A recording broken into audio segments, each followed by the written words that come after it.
코로나19 국내 신규 확진자가 한 자릿수를 기록하는 등 안정세를 이어가고 있습니다.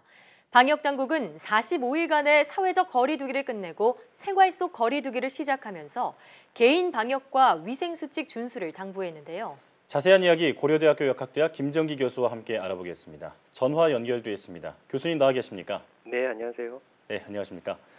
어린이날에 신규 확진자가 2명이었습니다. 그리고 최근에는 확진자가 나와도 국내 지역사회 감염자는 대부분 나오지 않고 이 대부분의 사례가 해외 유입 사례로 이어지고 있는데요. 교수님께서 보시기에는 지금 이 상황이 어느 정도 단계라고 보시나요? 그러니까 말씀하신 것처럼 최근 그 신규 확진자 중에서 국내에서 그러니까 지역사회 감염에 의한 확진자 수가 안 나오고 있는데요.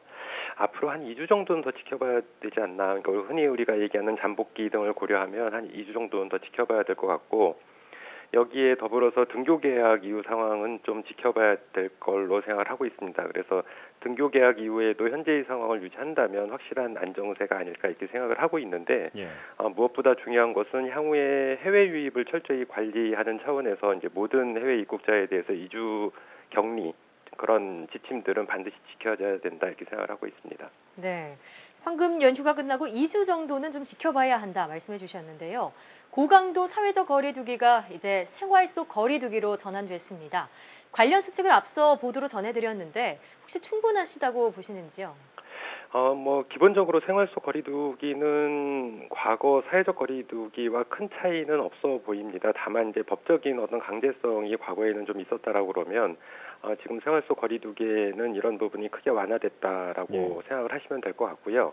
한 가지 아쉬운 점은 이제 마스크, 그러니까 기본적으로 생활 속 거리두기의 수칙이 핵심 수칙 5개하고 보조 수칙 4개 이렇게 발표가 되고 있는데, 그 중에서 저는 개인적으로 마스크 착용이 가장 중요하다라고 보는데 이제 핵심 수칙에서 빠지고 보조 수칙에 들어가 있는 점은 좀 아쉽고, 한 가지 더는 우리가 이 생활 속 거리두기 전환 그 자체랑 관련해서는 등교 개학 이후를 지켜보면서 생활 속 거리두기로 전환을 했으면 더 좋지 않겠느냐 이런 생각은 좀 가지면서 좀 아쉽게 생각하고 있습니다. 네, 좀 보완할 점에 대해서 말씀을 해주셨는데 특히 강조해주신 그 마스크가 문제입니다. 날씨가 더워지면서 마스크를 빼고 돌아다니는 분들도 종종 볼 수가 있는데요.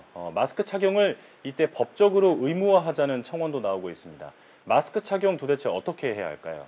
글쎄요, 마스크 착용을 법적으로 의무화하자는 거는 다소 좀 무리가 있을 것 같고, 기본적으로 국민들께서 아직도 잘 따라주고 계시기는 한데, 무엇보다 이 코로나19와 같은 호흡기 감염병에 있어서는 마스크 착용이 가장 중요하거든요. 그래서 당분간은 사람들이 많은 곳에서는 마스크 착용을 꼭 지켜주셔야 되지 않을까, 무엇보다 중요하지 않나 이렇게 생각하고 있습니다. 네, 계속해서 마스크 착용 신경을 써야겠습니다.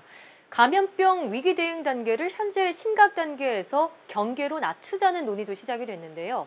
아직은 시기상조다 이런 의견도 있습니다. 교수님께서는 어떻게 보시는지요?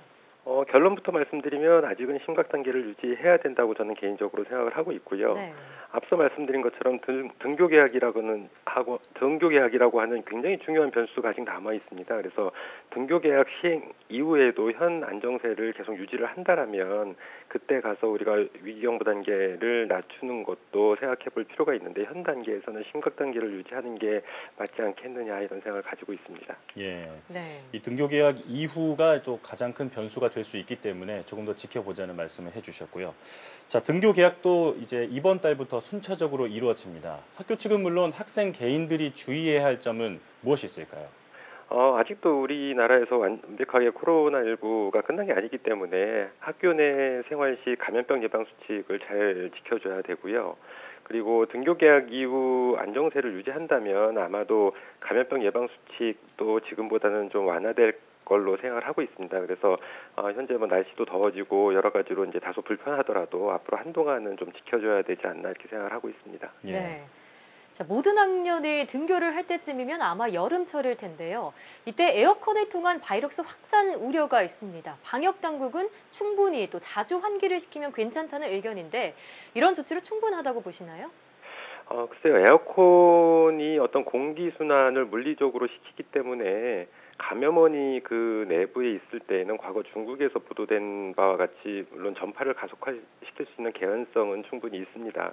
근데 이 경우는 감염원이 있을 경우이고 현재 우리나라 상황을 보면 앞서 말씀드린 것처럼 좀 안정화가 돼 있고 감염원이 각 지역 요소마다 그렇게 있을 걸로 생각은 되지는 않습니다. 그러니까 다분히 많이 있을 것 같지는 않기 때문에 현재 뭐 오늘 날씨도 30도 가까이 올라가고 있고 앞으로도 기온이 계속 올라갈 걸로 생각을 하고 있는데 이런 상황에서 에어컨을 사용을 안 하는 거는 물론 우려되는 부분을 가급적 배제하는 거는 맞습니다만 현 여러 가지 상황을 고려해 볼 때 너무 심각하게 걱정하는 거는 좀 지나치지 않나 이런 생각은 좀 하고 있습니다. 예. 네.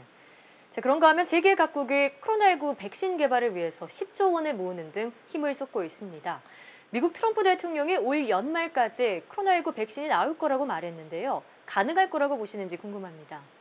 글쎄요, 상황은 지켜봐야 되는데 뭐 저 개인적으로도 올 연말이나 아니면 내년 상반기 정도에는 백신이 나올 걸로 예상은 하고 있습니다.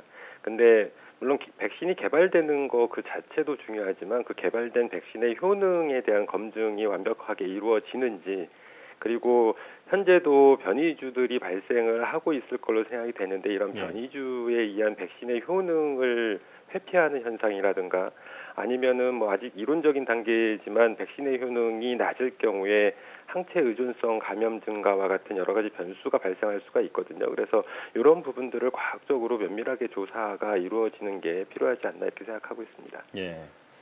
자, 생활 방역으로 전환한 뒤에 우리 사회의 긴장이 다소 누그러졌습니다.